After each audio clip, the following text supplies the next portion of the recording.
The funeral for Nathaniel Ashworth ended at 3 o'clock on a Tuesday afternoon in October. By 6 o'clock, Florence Ashworth Bellamy was standing at the front door with her one suitcase. She had packed it while the reception was still going, the neighbors and the church friends and the business associates moving through the rooms of the house with their plates and their condolences, while Florence moved through the same rooms with her suitcase, taking the things that were hers before the house had been anyone's inheritance. Her mother's photograph, the small quilt from her childhood bedroom, the 3 books she had kept on the nightstand. Victor had found her in the hallway. He had the folder already, which told her something about the preparation that had gone into this afternoon, that the folder had been ready, that this conversation had been planned before the funeral had ended. He said, "Florence, I need to talk to you about the estate." She had said all right. He had laid it out with the specific efficiency of a man who has rehearsed a difficult conversation and wants to move through it quickly. The will signed 6 months before Nathaniel's death. The estate left in its entirety to the 3 sons. The provision for Florence, a one-time payment described as a gesture of family consideration. He had said the business needs to stay in the family. Dad understood that. Clifford behind him had said, "You made your choice, Flo. You chose teaching. You chose to leave." Florence had looked at Victor.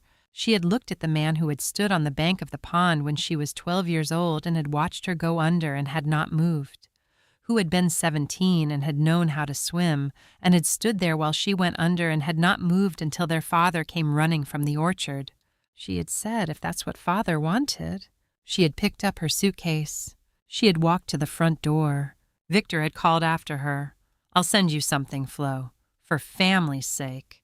She had not turned around. She had walked down the gravel path toward the gate, the path she had walked 10,000 times, the path between the house and the orchard where she had spent her childhood, and she had been almost to the gate when she heard a car door. The Buick was the blue of old things, the specific faded color of a car that had been purchased when it was new and had been kept because it still worked.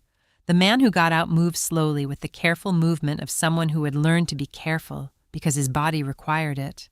White hair, a coat that had been a good coat in a previous decade, hands that shook slightly when he held the envelope. He said, "Florence Ashworth." She said, "Yes." He said, "My name is Atticus Pomeroy. I was your father's attorney and his friend for 50 years. I've been waiting to give you this since 1979. She looked at the envelope, brown standard, the kind of envelope that held documents. Her name on the front and handwriting she recognized. Her father's handwriting. She opened it.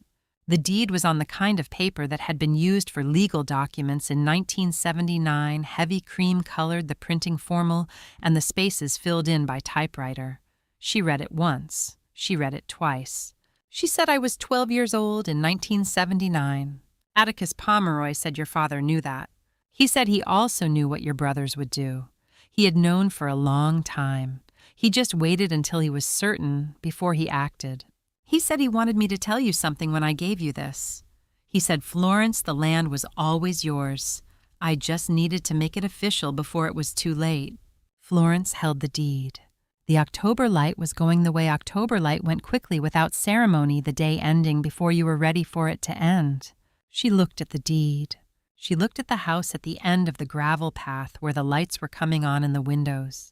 She said, 45 years? Atticus said he was a patient man. She said he was. She held the deed in both hands and thought about her father, about the way he had moved through the orchard in the mornings, checking the trees, making small adjustments, thinking ahead to the next season and the season after that. A man who planned for the long term because the long term was where the fruit was. She thought about a 12-year-old girl going under in the pond. She thought about a father watching from the orchard and running. She thought about what a man like that did afterward when he understood what he had seen. He acted. He was just patient about when he acted. The deed from 1979. The reception had been going for an hour when Victor found her in the upstairs hallway. She had been moving between the guest bedroom and her childhood room, carrying things in careful armloads, the items she knew were hers, the things that had been hers before any of this had been anyone's estate. Her mother's sewing basket, the photograph of her parents in their first year on the orchard standing in front of the house, before the addition had been built young. in the specific way of people who are young and don't know yet what the years are going to ask of them. The quilt her mother had made from scraps of Florence's childhood dresses, each square, a fabric she remembered.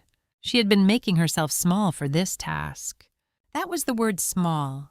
She had learned it early, the specific skill of moving through a space without drawing attention, of completing necessary things, without requiring anyone to notice the completion.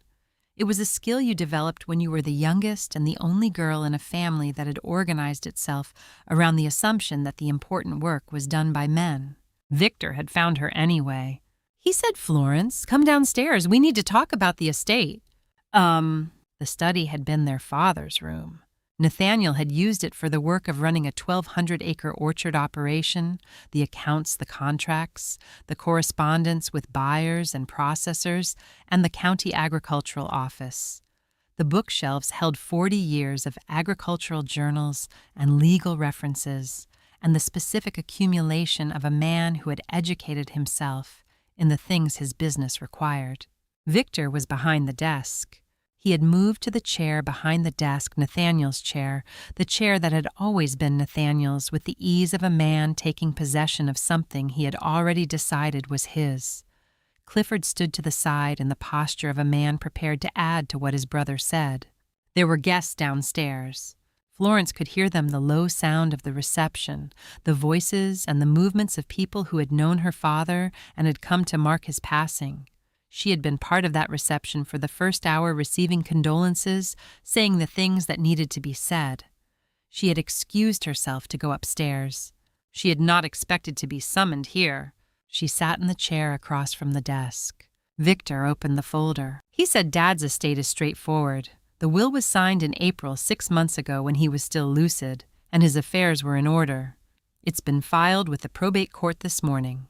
He slid the document across the desk. She read it. It was 3 pages. The first page established the legal apparatus, the identification of Nathaniel Ashworth as testator, the naming of the executor, the standard language of a will prepared by a competent attorney. The second page was the distribution Ashworth Orchards, LLC, the 1,200 acres, the processing facility, the equipment, the accounts, the DIN-thu, and all contents divided equally among Victor James, Ashworth, Clifford Dale Ashworth, and Gordon Ray Ashworth. Gordon, their middle brother who lived in Phoenix now and sent cards at Christmas and had not been able to come for the funeral. She read the second page twice. She turned to the third page. There was no third page. She looked up at Victor. She said, "I'm not in here." Victor said no. Clifford said, "Dad talked to us about it, Flo. He felt like the business needed to stay with people who'd been part of running it. You left. You went to college. You married Martin. You built your life somewhere else. That was your choice, and nobody blames you for it. But the orchard it's a business. It needs people who understand it." She said, "I grew up here." Clifford said, "You grew up here, and then you left. There's a difference." Victor said, "Dad left instructions for us to provide you with a one-time payment. $100,000 from the estate? It's significant, Florence. That's not nothing." She said, "I'm being paid off." Victor said, "I wouldn't characterize it that way." Clifford said, "Dad made his wishes clear. We're honoring them." Florence looked at the will. She looked at the desk she had sat across from her father at 100 times when he was checking her homework, when he was teaching her to read a weather report, when she had come home from the hospital after Martin died, and he had sat with her in this room for an hour without saying anything because sometimes sitting was the thing. She thought, this does not sound like him. She thought, but I don't know what to do with that thought. She said, "All right." Victor said, "You'll have 2 hours to collect your personal effects. We'll have someone help you if you need it." Clifford said, "You should probably be grateful we're giving you that much time." She looked at Clifford. He was 60 years old and had the specific quality of a man who had been the middle child and had resolved the position by attaching himself to whoever held the most power. He had been Victor's secondary voice their entire lives, adding the sharper edges to whatever Victor said, providing the punctuation. She had spent 57 years listening to him punctuate. She said, "Thank you for the time, Clifford." She stood. She went upstairs and she finished packing the quilt, the photograph, the sewing basket, the 3 books from her nightstand, the small carved wooden horse her father had made for her the winter she was 7 and had kept on her dresser in every house she had ever lived in. These things fit in the suitcase. She zipped it and carried it down the stairs past the guests who were still moving through the rooms, who looked at her with the expressions of people who understood that something was happening but had not been told what. She did not stop to explain. She walked to the front door. She walked down the gravel path. Behind her, Victor appeared on the porch. He called, "Don't make this into something it isn't, Florence. You made your choices. The orchard was never part of your life. You were the daughter. That's not an insult. It's just what you were." She kept walking. The gravel under her feet was the same gravel it had always been, the same particular gray, the same sound the path she had walked from the house to the orchard and back 10,000 times in the first 18 years of her life, and for every visit since. The gate was iron, the same gate that had been there since before she was born. She opened it and walked through, and it swung shut behind her with the specific sound of iron on iron, and she was on the other side of the Ashworth property line for the first time since her father had been alive. She stood on the road. The October light was going. She had a suitcase and her car, which was parked at the end of the road, and the clothes she had brought for the funeral weekend and a bank account with $11,000 in it, which was what 4 years of widowhood and a teacher's savings had amounted to. She was 57 years old, and she had just been told she was just the daughter. She picked up her suitcase. She walked toward her car. She heard behind her the sound of another car and engine she did not recognize, a sound that did not belong to anyone she was expecting. She turned. The Buick was blue and old and stopped at the gate. She had been walking toward her car when she heard the Buick's engine. It was the sound of an old car, the specific sound of an engine that had been maintained, rather than replace the sound of something that had been running for a long time and intended to keep running. She turned without knowing why. She turned some instinct about the sound, the way it stopped directly at the gate rather than passing. The man who got out moved the way old men moved when they had decided that moving carefully was not the same as moving weakly, deliberate, unhurried, with the specific economy of someone who had made peace with the pace his body required. He was 78, at least she thought. The white hair, the coat that had been a good coat in another decade, the hands that held the envelope with the careful grip of someone who understood that what he was carrying mattered. He looked at her across the hood of his car. He said, "Florence Ashworth." She said, "Ashworth Bellamy." He said, "Of course, I'm sorry. I knew you when you were a child, and I'm afraid I still think of you by the name you had then." He came around the car slowly. He said, "My name is Atticus Pomeroy. I was your father's attorney for 30 years and his friend for 50. He asked me to find you today. He asked me to wait until he paused until after you had left the house." She said he knew I'd be leaving. The old man said he knew his sons. He held out the envelope. She looked at it. Brown paper, the kind used for legal documents in an earlier era, the color of old things that have been kept properly. Her name on the front and handwriting, she recognized immediately the specific deliberate script of a man who had learned penmanship as a boy and had never entirely left it behind. Her father's handwriting written when she looked at the upper corner. No date on the envelope. The postmark, or where a postmark would have been, was blank. She took it. It was heavier than she expected. She stood at the gate with the envelope and she thought about all the things she had been handed today, the funeral program, the reception cards, the will, the specific weight of 100 different condolences pressed into her palms. Her hands had been holding things all day and they were tired of it. She said, "What is this?" Atticus said, "Your father asked me not to describe it in advance. He was very specific about that. He said, let her open it herself. Let her read it in order, don't summarize." She said, "When did he give it to you?" He said 1979. She stopped. She said 1979. He said yes. She said, "That's 45 years ago." He said yes. He gave it to me in the spring of 1979. And he said, "Atticus, I need you to keep this until the day Florence needs it. You'll know when that is. It will be the day after my funeral, the day after my sons have done what I know they're gonna do. You find her before she's gone too far, and you give her this envelope, and you tell her that her father did not forget her." He said it quietly, the way he said everything, with the specific, careful pace of a man who had spent 50 years choosing his words, because he understood that words once released could not be recalled. Florence held the envelope. She thought about 1979. She had been 12 in 1979. She thought about what she had been at 12, the girl who spent her summers in the orchard with her father, learning the names of the apple varieties, learning to read the weather by the quality of the morning light. The girl who had been afraid of the pond since the summer her brothers had let her go under. She thought about the summer of 1979. She had been swimming in the pond at the back of the property with Victor and Clifford. She was 12. They were 17 and 14. It was July and hot, and the pond was the obvious solution to the heat. She had gone out too far. She had not been a strong swimmer, and she had gone out too far, and she had felt the specific cold of the deeper water, and then she had felt herself going down. She had surfaced once, and she had seen them on the bank. Victor, Clifford, watching. Neither of them had moved. She had gone under again, and then her father had been in the water, and his arms were around her, and she was coughing on the bank, and her father was kneeling beside her, checking her face and her hands and her eyes. She had looked up at her brothers. Victor had shrugged. She had thought she was imagining things. She had told herself she was imagining things for years because the alternative was worse than the imagining. She had never gone back in that pond. She said, "He gave you this in 1979. After the summer. Atticus did not ask which summer. He seemed to understand. He said he came to my office in April of that year.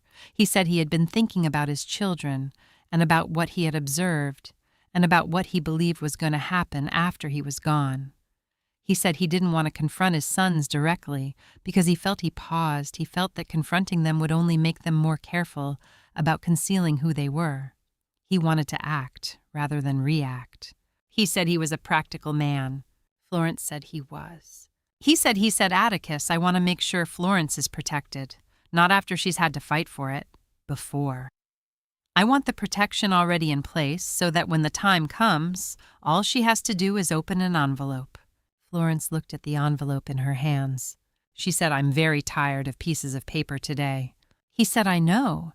Your father knew you'd say something like that. He wrote you a letter. It's inside the envelope with the other document." She said, "What other document?" He said, "Florence, your father didn't forget you.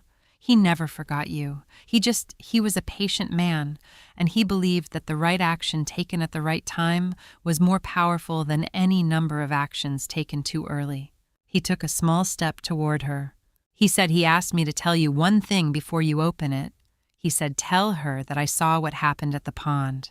I saw everything, and I spent the next 45 years making sure it didn't happen again." Florence felt something shift. Not dramatically, the way the light shifted sometimes by degrees, the difference between one quality of afternoon and another. Something in her chest that had been in a particular configuration since she had stood in her father's study and read a will that didn't have her name in it. She opened the envelope. The deed was folded inside the letter. She felt it, the heavier paper, the formal weight of a legal document. She took out the letter first. Her father's handwriting, the same deliberate script from the envelope. "Florence, my dear, if you are reading this, I am gone, and your brothers have done what I have known for 45 years they would do. Before you read the document in this envelope, I want you to know this. I have known since the summer of 1979 who your brothers are. I have known what they are capable of, and I have spent every year since making sure that what they take from you today, they cannot keep." She stopped reading. She looked at Atticus. She said, "The document." He said, "Yes." She unfolded it. Warranty deed. Hanover County. April 3rd, 1979. She read to the end. She read it again. She said, "I was 12 years old?" He said, "Your father knew." He said, "She can't consent as a minor, but she doesn't need to consent. A gift of property doesn't require the recipient's signature. It requires only the grantor's." He signed it. I witnessed it. It was recorded at the Hanover County Register of Deeds on April 4th, 1979, and it has been on record there ever since. Florence held the deed. The gravel path stretched behind her to the house that was apparently hers, had been hers, since she was 12 years old. They sat in the Buick because she needed to sit somewhere, and her car was at the end of the road, and the house behind the iron gate was the house she had just been told was not hers, and the Buick was neutral ground. Atticus had turned the engine on for the heat. October in Hanover County was cold at dusk, the specific cold of a rural evening that arrived earlier than you expected and stayed later than you wanted. The heater in the old car worked slowly and then adequately the way old things worked when they were properly maintained.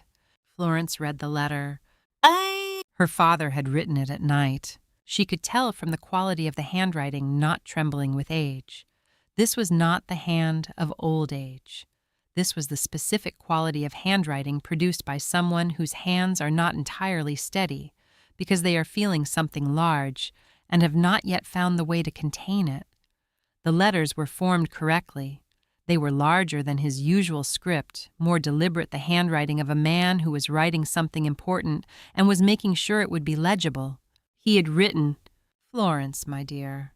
The date at the top was April 2nd, 1979, the night before he had gone to the Register of Deeds. He had written, "Tonight I watched your brothers stand on the bank of the pond while you went under. I want to write that down so that I am certain I am not misremembering in the years to come. I watched Victor and Clifford stand on the bank, and I watched you go under, and they did not move. Thomas, he was the young man who worked the north end of the orchard that summer." She remembered Thomas, a quiet young man who had left at the end of the season. "Thomas ran from the far end of the property and went in after you because he had seen from a distance. Your brothers were close and did not move." He had written, "I am sitting in my study now, and I have been sitting here for 3 hours, and I cannot stop shaking, not from cold, from what I know about my sons." He had written, "I have been watching them since you were small. I have watched how they speak to you, and how they speak about you, and how they occupy space in a room in a way that leaves no room for you. I have told myself that brothers and sisters fought, that this was ordinary, that it would pass. Tonight, I know that it will not pass. Tonight, I know what they are." He had written, "You are 12 years old and you are asleep upstairs, and I need you to know, even if you never know, even if I never tell you. I need it to be true somewhere that you are the best thing I have made. Not the orchard, not the business, not the house. You. Your mother and I made you, and you have her eyes and her patience and her way of seeing past what people perform to what they actually are, and I need that to be protected." He had written, "Tomorrow morning I am going to the Register of Deeds." She stopped there for a moment. She looked out the window of the Buick at the darkening road and the fields on either side that were apparently her fields, had been her fields, since the morning after the night her father had sat in his study shaking. She read on. He had written, "I am going to transfer the deed to this property into your name. All 1,200 acres. The house, the orchards, the processing facility, everything. Your brothers will not know. I am not going to the family attorney because the family attorney knows your brothers, and I do not trust the information to stay contained. I have talked to Atticus. He is a good man and a careful man, and he has agreed to witness and to keep the document until the time comes." He had written, "I cannot confront Victor and Clifford directly. I have thought about this carefully. If I tell them what I saw today, they will be more careful in the future. They will be more subtle. They will find other ways to diminish you that I cannot anticipate and cannot guard against. But if I do this, if the land is already in your name before any of it begins, then it does not matter what they do later. What they try to take from you will already be yours in the only way that matters under the law. The paper will already exist. It will have been existing for as long as they have been planning." He had written, "I am going to write a will that leaves everything to the boys. This will seem cruel to you when you read this letter, and I am sorry for that. But here is why, if the will gives you the property, they will contest it. They will find lawyers and arguments, and they will fight it for years, and they will make your life very difficult in the process. and they might win, because wills can be contested especially by determined heirs with resources. He had written, "But this deed cannot be contested. It was filed in 1979. It is not a bequest. It is a transfer of ownership that already happened 45 years before any of this begins. The law protects completed transactions differently from testamentary intentions. Victor's lawyers can contest what I intended to leave you. They cannot contest what I already gave you." He had written, "I need you to let them think they have won. For a little while, I need you to walk out of the house with your suitcase, and I need them to believe that they have succeeded, because that is when Atticus will find you. He will find you before you have gone too far, and then you will know." He had written, "I am sorry it has to be this way. I am sorry for the confusion and the pain of thinking, however briefly, that I forgot you. I did not forget you. You have been the first thing I thought of every morning since the summer of 1979, when I understood what your brothers were.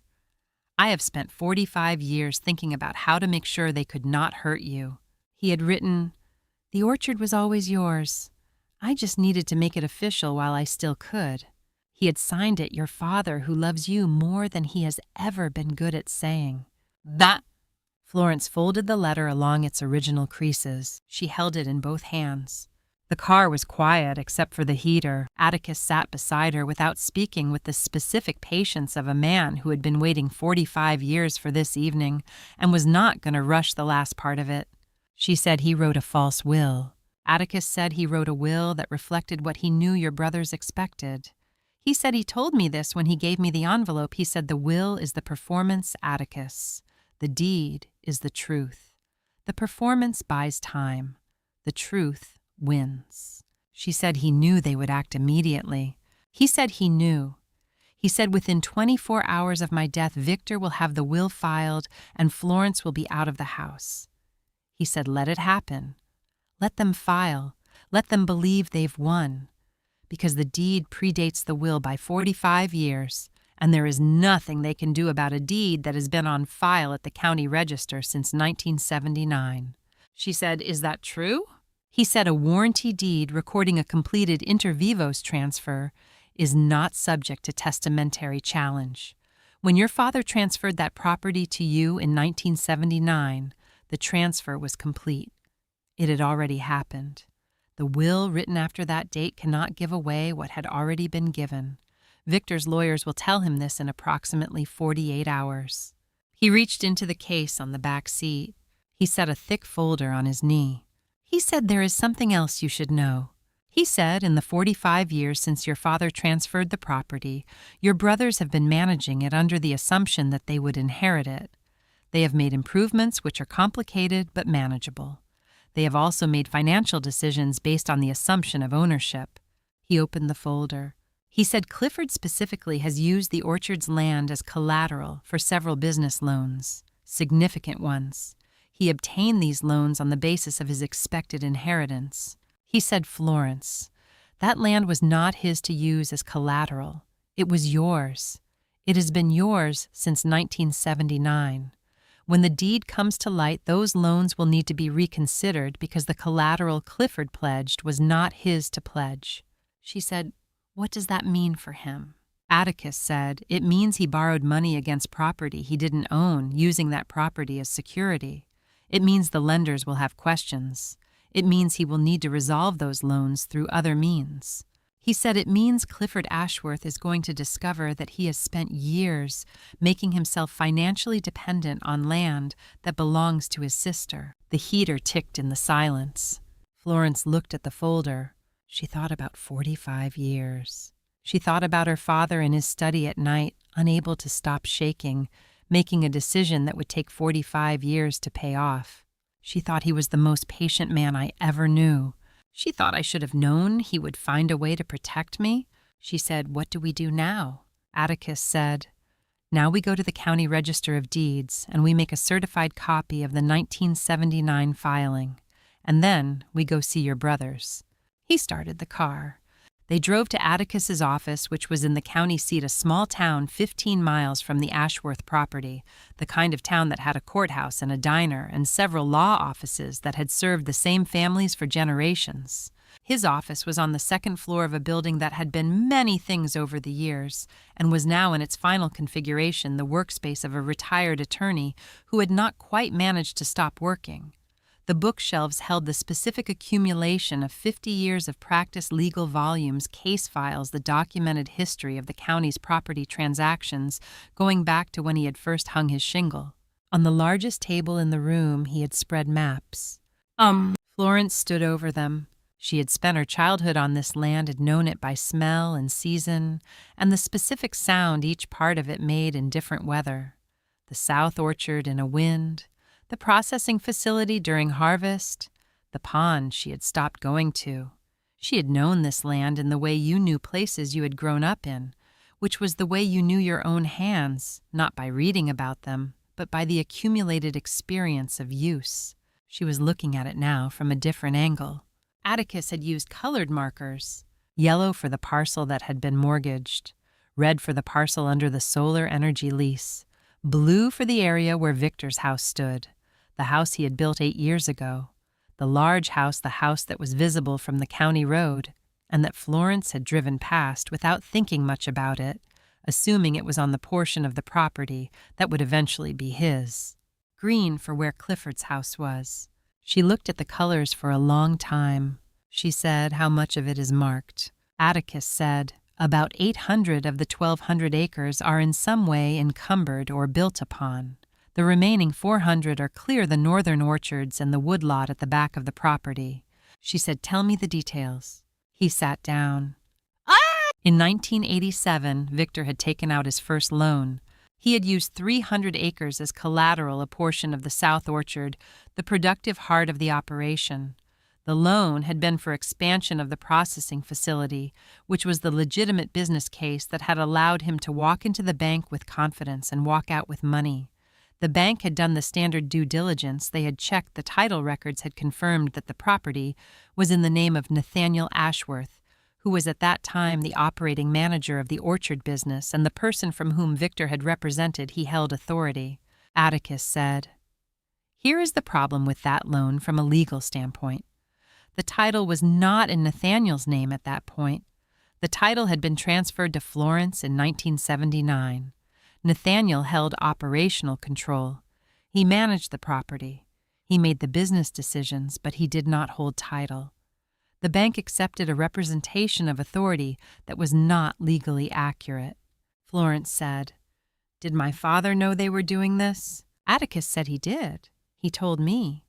He said this was sometime in the late 80s. He said Victor is borrowing against Florence's land and doesn't know it.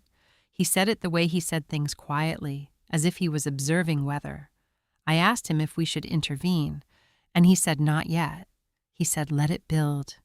Let them build their whole lives on it. The bigger they build, the more they stand to lose when it comes down. She looked at the yellow mark on the map. She thought 45 years. He had watched them borrow against her land for 45 years. He had said, let it build. The second loan had come in 2003. This one was Clifford's. He had taken an additional 100 acres and used them to secure financing for a business venture outside the orchard, a distribution company that had done moderately well for several years before moderately declining. The loan had been refinanced twice. The current balance was approximately $400,000. Florence said, "Against my land." Atticus said, "Against your land." Yes. The solar lease had been signed in 2019. 200 acres of the eastern fields, land that had been orchards but had been taken out of production because the soil in that section had developed problems, and it was cheaper to retire the acreage than to remediate it. A renewable energy company had approached the Ashworths about a ground-mounted solar installation. Victor had negotiated a 25-year lease at a rate that Atticus described as below market but not unreasonable for the period. Florence said 25 years. Atticus said, "The lease runs to 2044. The annual payment is currently going to the Ashworth Orchards LLC operating account, which Victor and Clifford controlled jointly. She said that money should have been coming to me. He said since 2019, approximately $800,000 in lease payments have been deposited into accounts you have no access to, for land you own. The houses. Victor had built his house on a 12-acre parcel in the northeast corner of the property 10 years ago, a substantial house, 4 bedrooms, a garage, a shop building, valued currently at approximately $900,000. Clifford had built on an adjacent parcel 8 years ago, smaller but on the same land. Florence said they built their homes on my land. Atticus said, they built their homes on land that has been yours since April 4th, 1979. He said under property law, structures built on another person's land belong to the landowner unless a specific agreement, a lease, a license, an easement grants the builder the right to be there. There is no such agreement here. Your brothers built their homes without knowing they needed one. They built them on land they believed was going to be theirs. But it was never going to be theirs. It has been yours for 45 years. Florence sat down. She looked at the map. She looked at the colors, the yellow and the red and the blue and the green, the accumulation of 45 years of her brothers building their lives on ground that belonged to her. She thought about Victor telling her she was just the daughter. She thought about Clifford saying she should be grateful for the time they gave her to pack. She thought about 2 boys on the bank of a pond watching their 12-year-old sister go under. She thought about a father in his study shaking with the knowledge of what his sons were making a decision that would take nearly half a century to matter. She thought he was right about all of it. She thought every year he was right. Atticus, said Florence, I need to ask you what you want to do. We have options. We can file the deed with the probate court immediately, which will halt the estate proceedings and require Victor and Clifford to respond to the prior claim.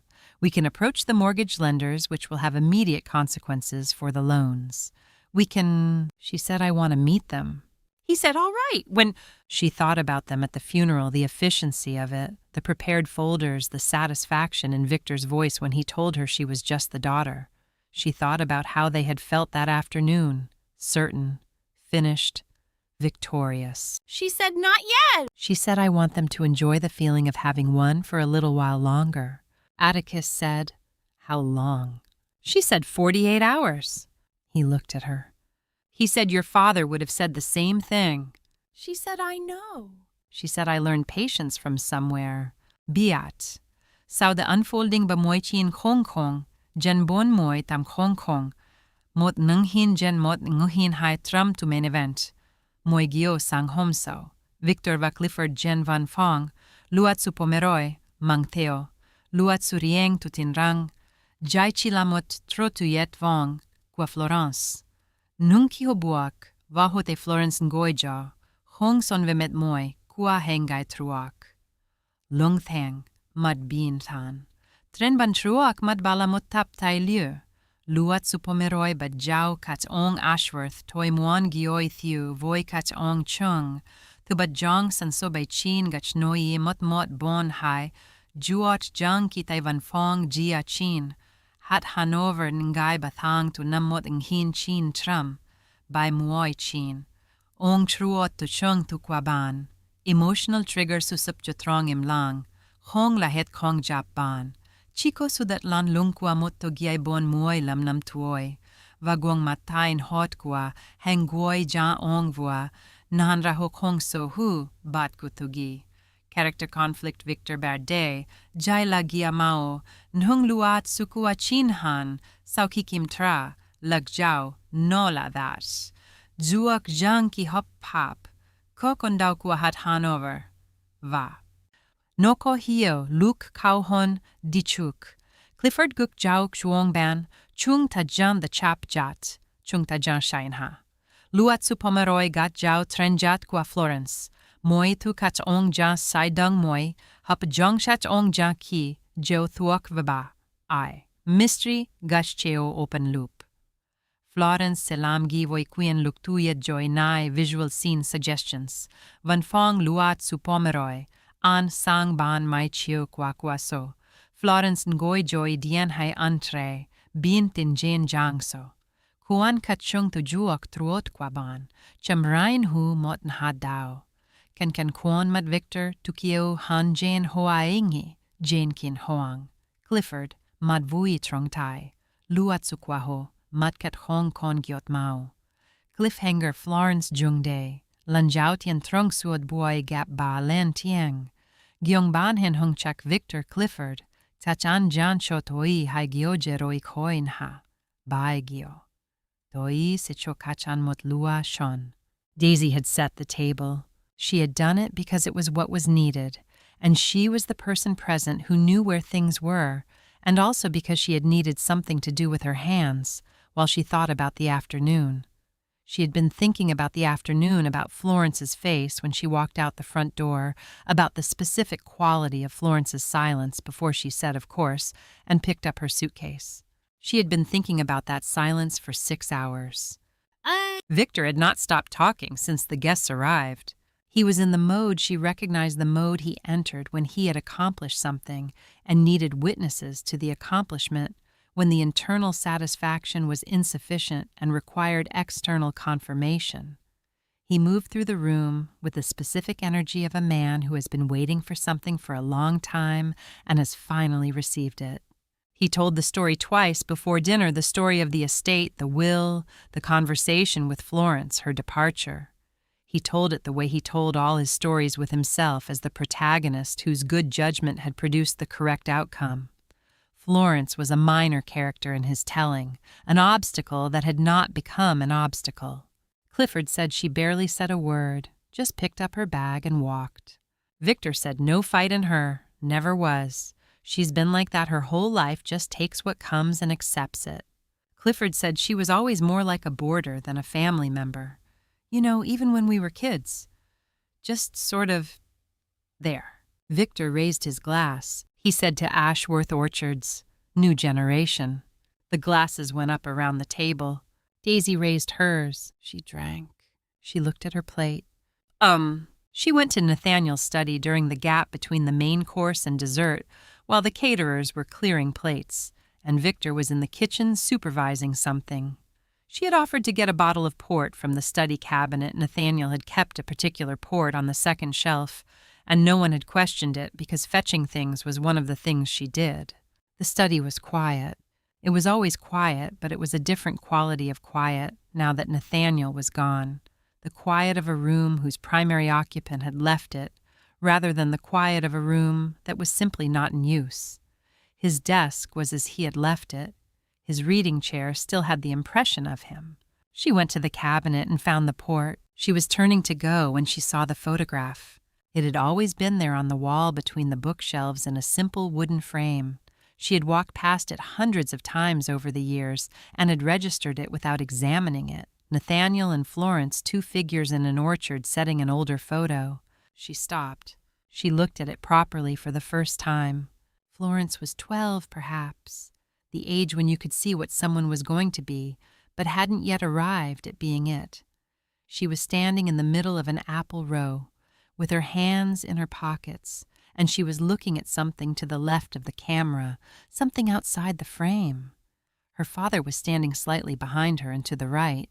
He was looking at her. Not at the camera, not at the orchard, at Florence. Daisy had been married to Victor for 29 years, and she had known Nathaniel for all of those 29 years, and she had sat across from him at this table for hundreds of dinners, and she had never seen him look at his sons the way he was looking at Florence in this photograph.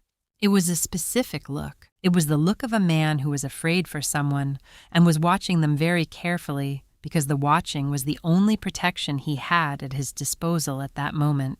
She had seen that look on her own father's face once when she was young, and there had been a situation that had required it. She stood in the study with the port bottle in her hand. She thought, what did he know that I don't know? She thought, what has Victor never told me? She put the port bottle under her arm. She took out her phone.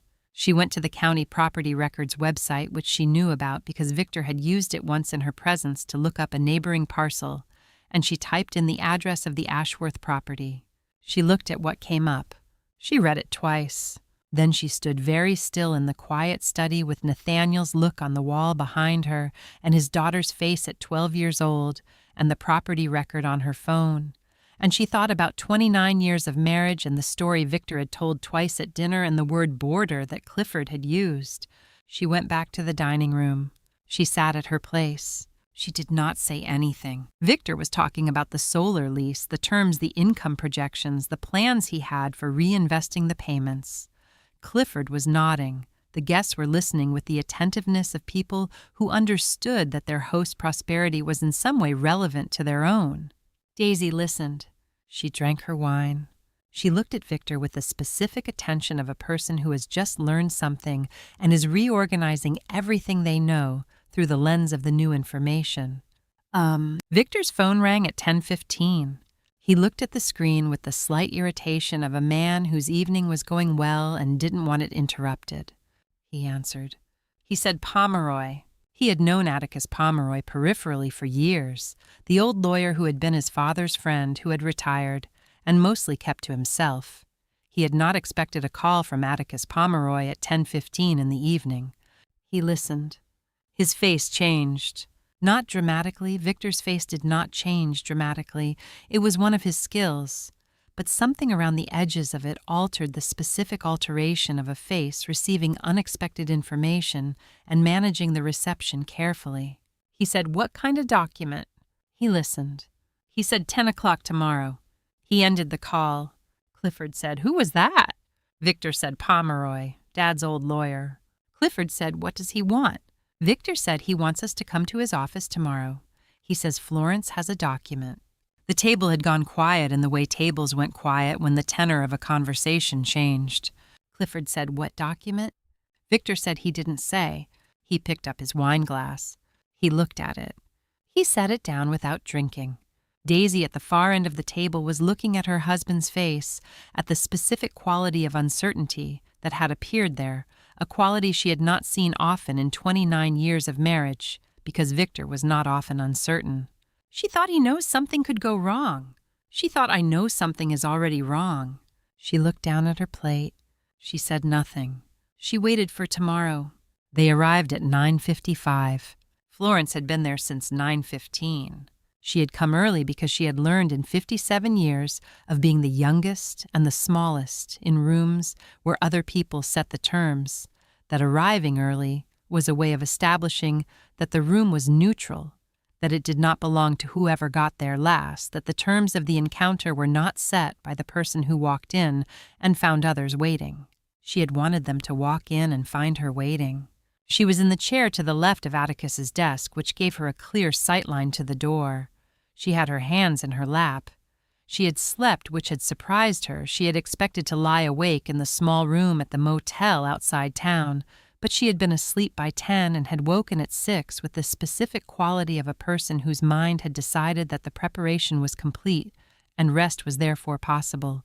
She had put on the blouse her husband Martin had liked, not for Victor, for Martin, who had been gone 4 years and who had always said that she was the strongest person he had ever known, and that the only problem was she didn't know it yet. She thought, "I know it now, Martin." Victor came first. He had the specific posture of a man who had rehearsed his response to whatever was coming and was wearing the rehearsal as armor, the square shoulders, the controlled expression, the energy of someone who has decided to be unimpressed before he has seen what there is to be impressed or unimpressed by. He had his own attorney with him, a man Florence didn't know younger than Atticus, with a briefcase. Clifford came 2 steps behind Victor. He was less armored. His expression had the quality of a man who had not slept well and was managing it. He had been quiet at the funeral, quieter in the study when they delivered their terms, and he was quiet now, scanning the room with the look of someone searching for information he could use to calibrate. He found Florence. He looked at her for a moment at the straight back, the still hands, the expression that was not hostile and was not soft, and something in his face did a small recalibration that Victor's face did not do, because Victor had already decided what he was going to encounter and was not revising. Victor said Florence. She said Victor. Clifford. Victor said, "I'm not sure what this is about, but I want to be clear that our father's will has been properly filed and," Atticus said, "Please sit down, gentlemen. There's no urgency. I'll explain everything in order." Atticus had placed the documents in a specific sequence. The deed was on the top of the stack, face down. Not from strategy, from the same instinct that had made Florence arrive early, the instinct toward order, toward allowing things to reveal themselves at the pace that revelation required. He let them settle. He offered coffee, which Victor declined and Clifford accepted, and the small human transaction of the coffee gave the room a moment to find its level. Then he said, "Gentlemen, I've asked you here because Florence has asked me to present something to you that I believe you need to see. I'm going to present it factually, without argument, and give you time to review it with your counsel before we discuss implications." He said, "What I am presenting is deed number 79-1142, recorded at the Hanover County Register of Deeds on April 4th, 1979. He slid it across the table. He slid it the way you handed someone a document that needed to be read not dramatically, not slowly for effect, just the efficient transfer of paper from one side of a desk to the other. Victor's attorney picked it up first.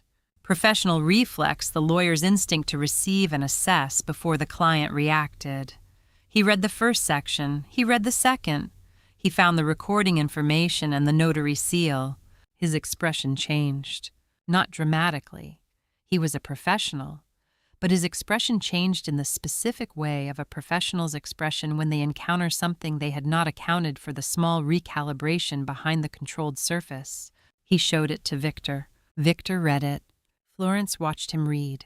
She had been watching Victor for 57 years, had watched him across dinner tables and in orchards and in hospital waiting rooms, and in the study of this house that had been all along her house. She knew his face the way you knew the faces of people you had grown up alongside, not by studying them, but by the accumulated information of proximity. She watched the specific sequence of it. The first section, the legal language, the identification of the parties, the date. His expression did not change yet because the name Florence May Ashworth had not yet been absorbed as significant. He was still in reading mode. The middle section, the property description, 1,200 acres, the parcel numbers, the landmarks, all of it. Then the name of the grantor, Nathaniel James Ashworth. Then the name of the grantee, Florence May Ashworth, daughter of Nathaniel Ashworth. Then the date, April 3rd, 1979. Then the recording stamp, April 4th, 1979. His face did what faces did when they received information that required the complete reorganization of a large amount of previously certain knowledge. It went through the sequence in comprehension, rereading, comprehension, the specific hollow arrival of understanding something you do not want to understand. He said, "This is a forgery." He said it loudly with the energy of a man who has found a position and is going to hold it regardless of evidence. Atticus said, "I witnessed the signing. I have been the custodian of this document for 45 years. The notary who sealed it died 12 years ago, but his records are at the county courthouse and can be verified. The recording stamp is in the county's register, which is a public document accessible to anyone who wishes to confirm it." Victor said, "This is not possible." His attorney said quietly, "Victor." Victor turned to him. His attorney said, "I need a moment with you privately." Victor said, "Harold." His attorney said, "Victor, please." They stepped into the hallway. Clifford had not moved. He was sitting with the deed in front of him. His attorney had passed it to him after Victor's attorney had reviewed it, and he was looking at it with the specific expression of a man doing arithmetic and not liking the sum. He said to no one in particular, "We put the house on that parcel." Atticus said, "Yes." Clifford said, "And the solar lease?" Atticus said, "The lease payments have been going to the Ashworth Orchards account since 2019.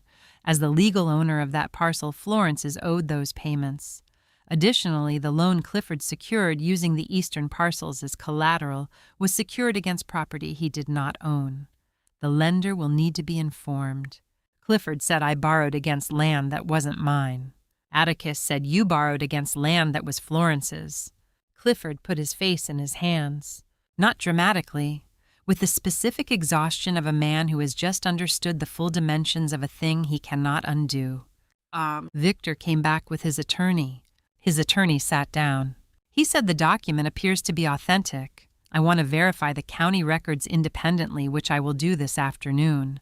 But I am provisionally advising my client that this deed, if it is what it appears to be, predates and supersedes any subsequent testamentary disposition of the property.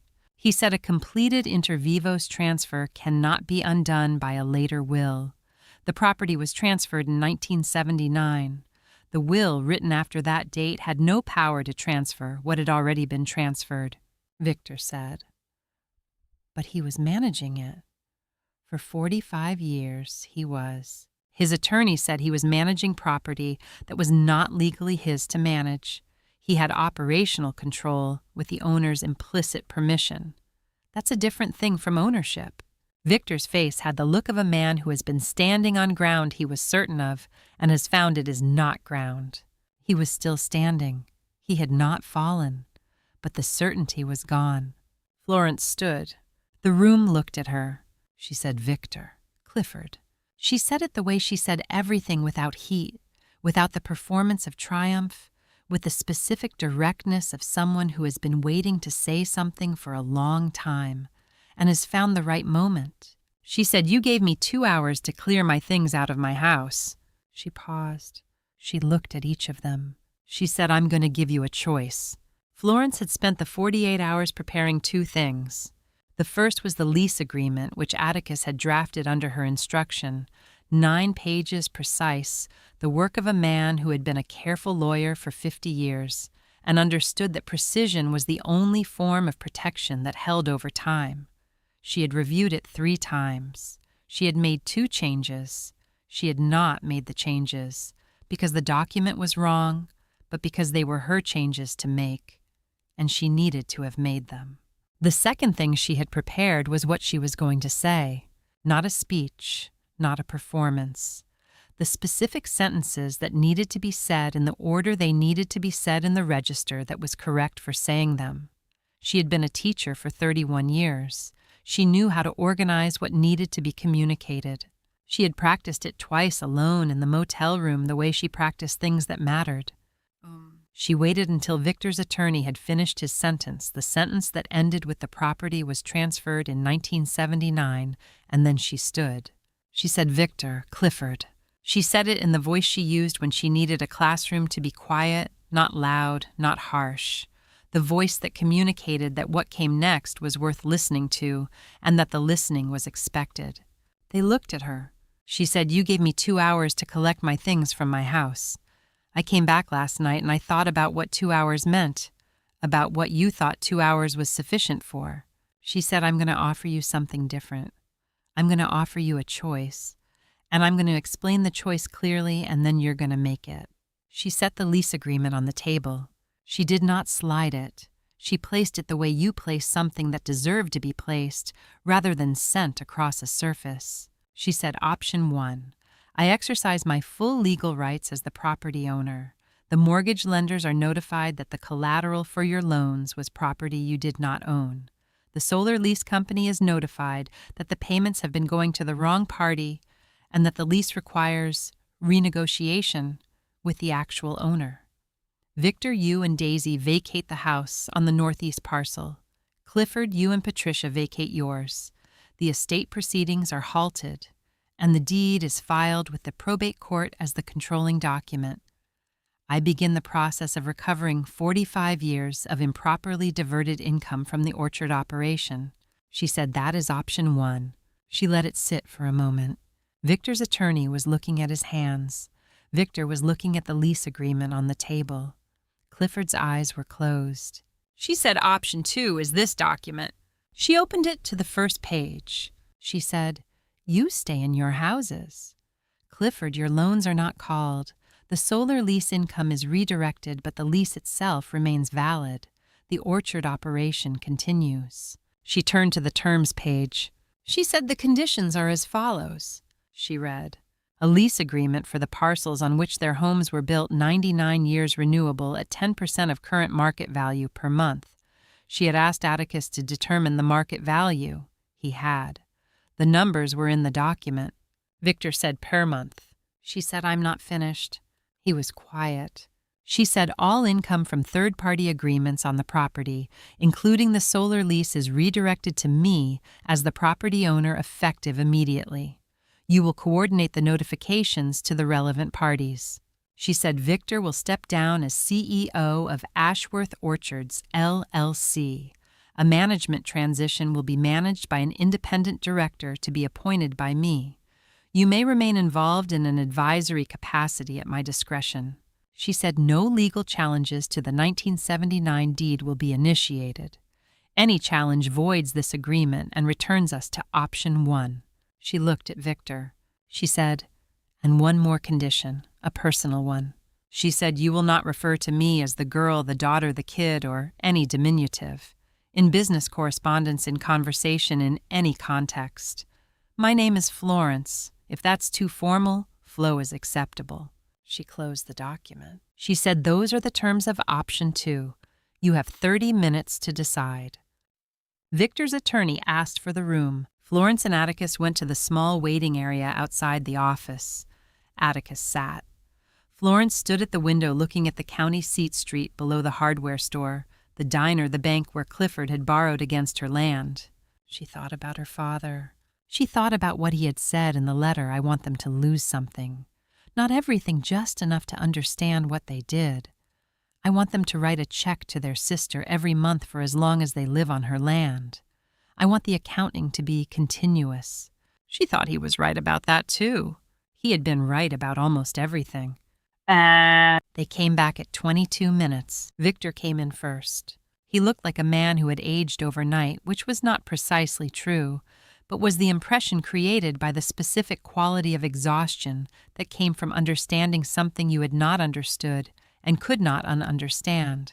He had the posture of a man who was going to do something he did not want to do and had decided to do it anyway because the alternatives were worse. Clifford sat beside him without looking at anyone. Victor's attorney said, my client agrees to the terms of option 2 with 2 requests for modification, a 6-month grace period on the CEO transition, and a right of first refusal if Florence chooses to sell any portion of the property. Florence looked at Atticus. Atticus said, the grace period is acceptable. The right of first refusal is acceptable at market value with a 30-day response window. Florence said those are acceptable to me. Atticus produced the amended version. He had anticipated both modifications and had the language ready because he had been a careful lawyer for 50 years and had thought about what the modifications were likely to be. The signing took 11 minutes. Victor signed first. He held the pen the way a man held something that was going to cost him not the weight of the pen itself, but the weight of what the signature meant. His handwriting on the signature line was slightly larger than usual, the signature of someone whose hand was not entirely steady. Clifford signed without looking at the document. Then Atticus said, there is one additional item, the first month's payment. He produced a checkbook. He set it in front of Victor. Victor looked at it. He said, you want it now. Atticus said the agreement is effective upon signing. The first payment is due today. Victor's attorney said nothing. Victor picked up the pen again. He wrote the check. The amount was what it was. The number that reflected 10% of market value for the parcels on which his house and Clifford's house stood. The number that would be written again next month and the month after that. The number that would be written for 99 years if the agreement held and the world continued. He handed it to Atticus. Atticus passed it to Florence. She looked at it once. She folded it in half and put it in the pocket of her coat without examining the amount again. She did not need to examine it. The amount was not the point. The point was the writing of it. Victor and Clifford stood to leave.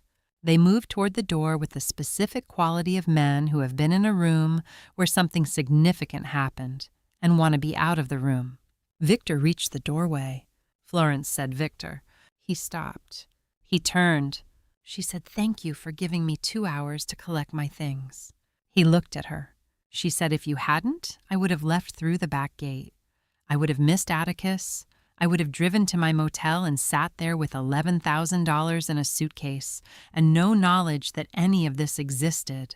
She said, your certainty that you had won was the thing that made it possible for me to win. You were so sure there was nothing I could do that you didn't think to check whether there was anything my father had already done." She said he counted on that. He knew you. Victor stood in the doorway. He did not answer. He left. Clifford followed without speaking. Florence watched them go. She thought about 2 boys on a bank not moving. She thought about a father running from the orchard. She thought about 45 years of patience and planning and the specific kind of love that expressed itself not in declarations, but in a document filed at the county register on a Tuesday morning in April 1979. She thought he knew I would find my way to this room. He had just made sure when I got here that the room was ready for me. 3 months later, the apple trees were beginning their spring work. Florence could see them from the window of the parlor, the rows running east the way they had always run, the specific geometry of an orchard that had been planted with care and tended with attention over decades. The blossoms were 2 weeks out, she estimated. She had learned to estimate this from her father, who had taught her to read the trees, the way he taught her everything, not through instruction exactly, but through proximity, through the accumulated observation of standing beside someone who knew what they were looking at. She had moved back into the house in January, not into her childhood room and not into the master bedroom, which she had left as it was, the room her parents had shared, then her father alone, the room that had become simply Nathaniel's room over the decades. She had taken the room at the end of the east wing, the one that had always been used for guests, the one with the window that looked south over the orchards, rather than north toward the county road. Her view was the trees.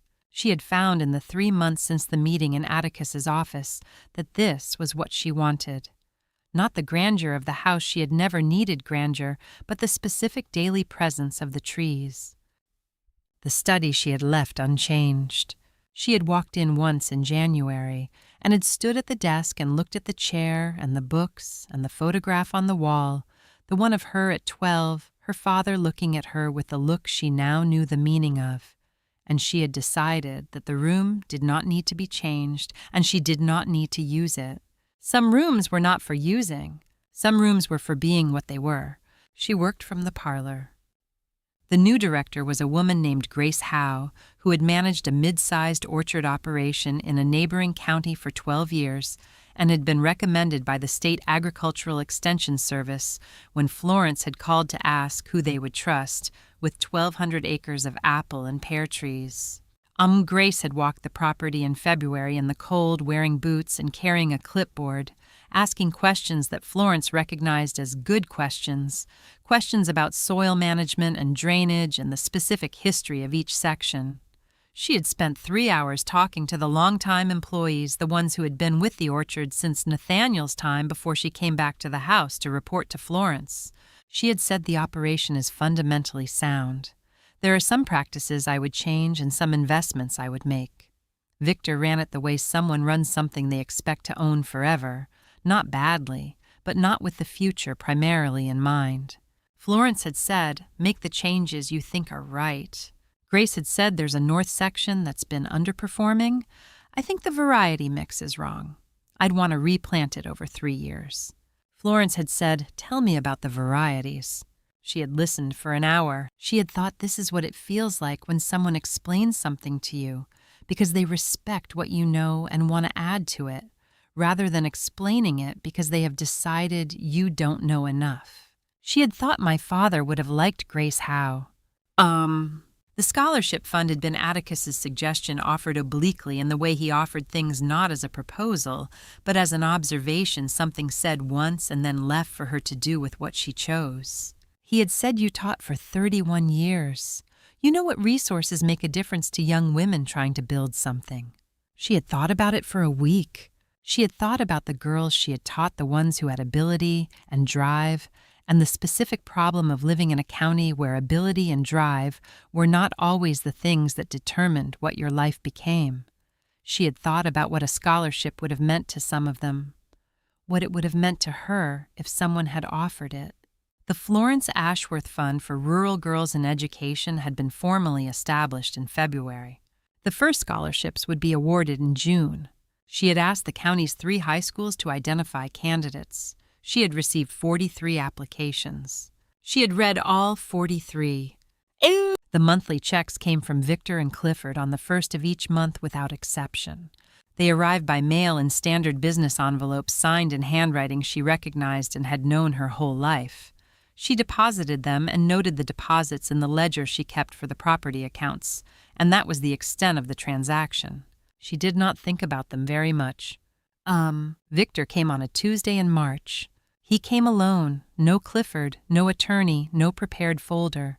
He knocked, which he had not done in January, and when she opened the door, he was standing on the porch in the March cold, with the look of a man who had been working up to something for several weeks and had decided today was the day. She said, "Come in." They sat in the parlor. She made tea. He held his cup and looked at the window and the orchard beyond it and did not say anything for a moment. Then he said, "I need to ask you something." She said, "All right." He said, "Why didn't you throw us out?" "You had the right to. The houses, the whole thing, you could have taken it all back.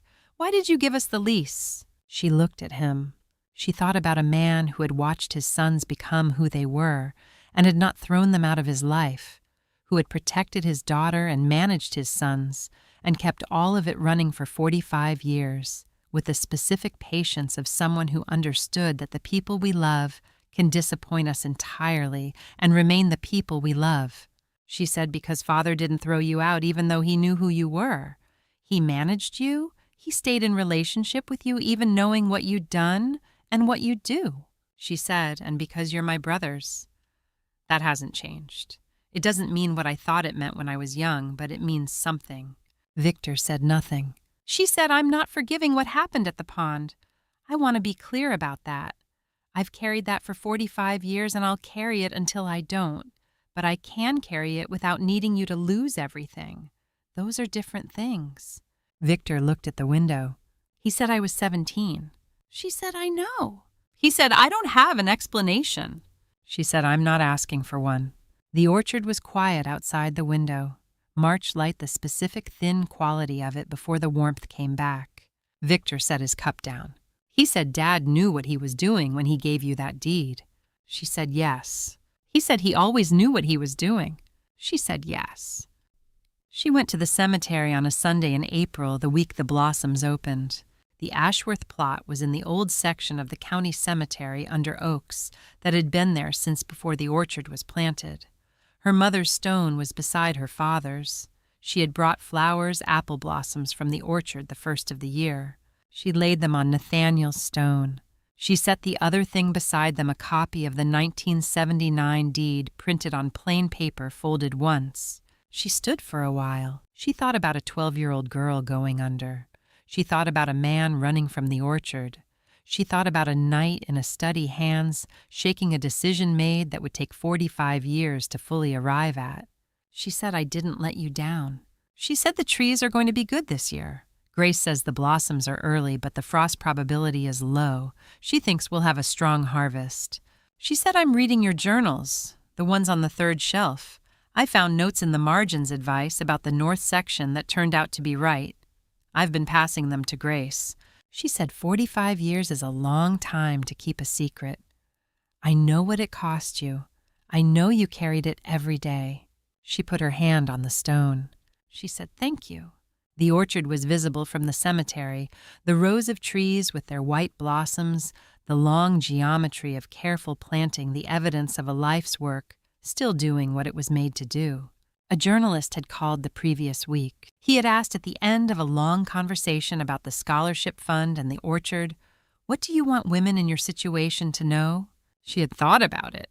She had said, "Don't confuse silence with surrender." She had said sometimes the quietest person in the room is the one who already has the deed.